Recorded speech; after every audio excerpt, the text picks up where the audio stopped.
Wow. So that was one of the more impressive fights of Tyson Fury's career. It's probably my favorite Tyson Fury performance I've ever seen, much more so than the Klitschko fight.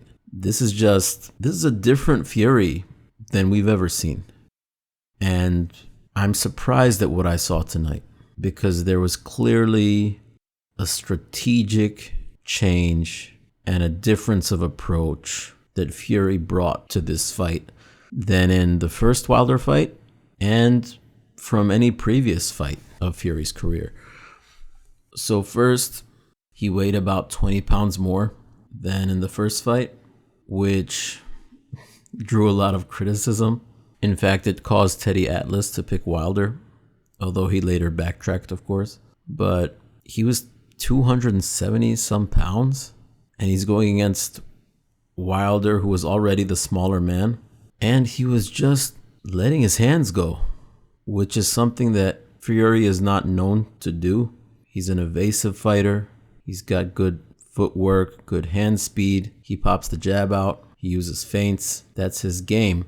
But he really took it to Wilder tonight, and that was really impressive. So we all know the turning point was a third round knockdown.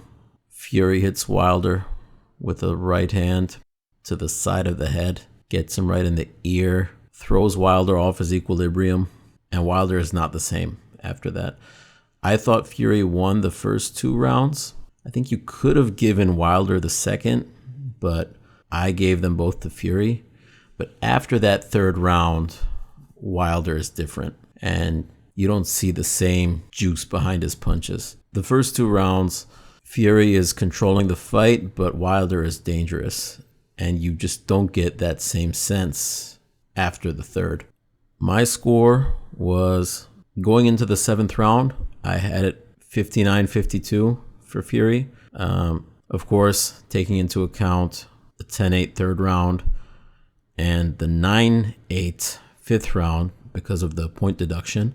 And 2 of the judges had the same score as mine. One of the judges had given 1 round to Wilder, so it was 58-53 Fury for him. But it was just a different fight than what I expected. I'm not surprised Fury won. I just didn't think he would win in the manner that he did, to just put it on Wilder like that.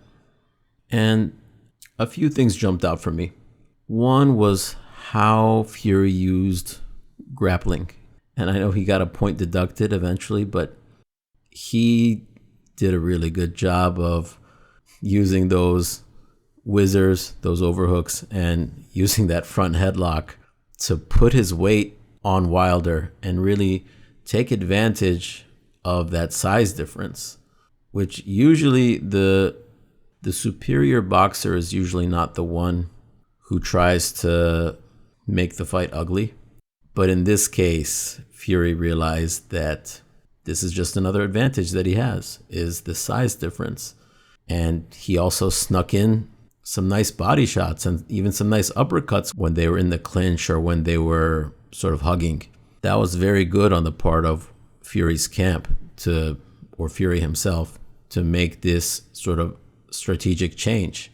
Because even though he was in control of that first fight for most of it, Wilder is very durable. I think he can take those pity pat jabs, but when you really make it a war of attrition and you really make Wilder fight backing up, this is something he doesn't like to do.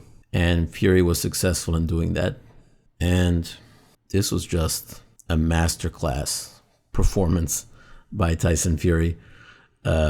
He's always been a bit of a freak, just given his style relative to his size. But this is the type of offensive performance we've never seen from Fury, or I've never seen from Fury.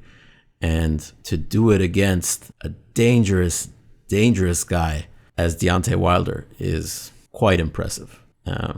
Now, as to what's next for either guy, I'm not sure you want a trilogy fight if you're Deontay Wilder.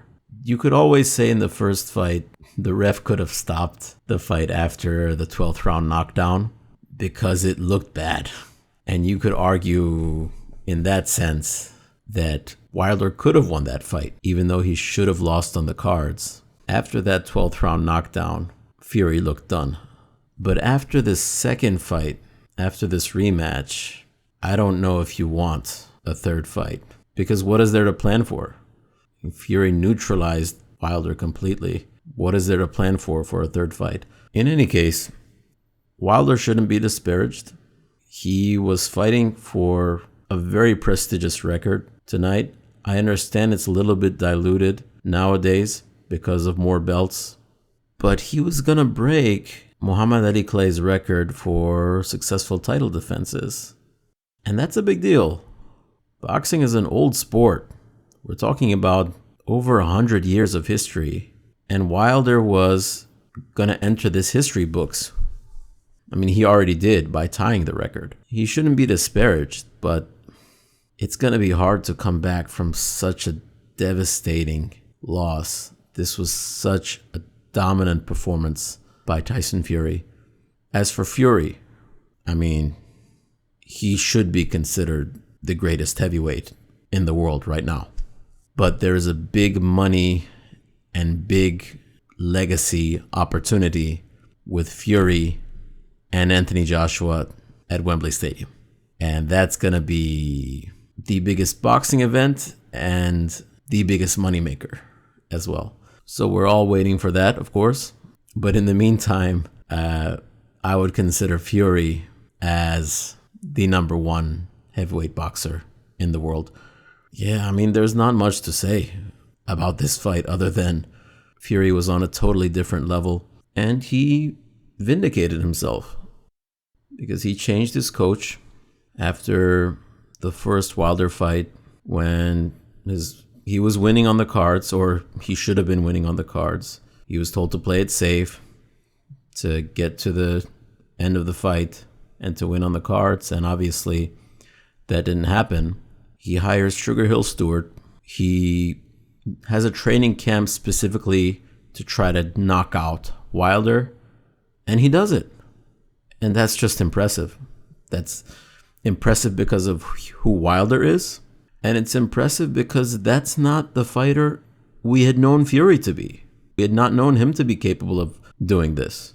So that's impressive. I'm happy for Fury. I'm sad for Wilder, but there's still plenty of great fights to be made for him as well. And it's just great to have this level of heavyweight boxing back again, and I'm excited for the future.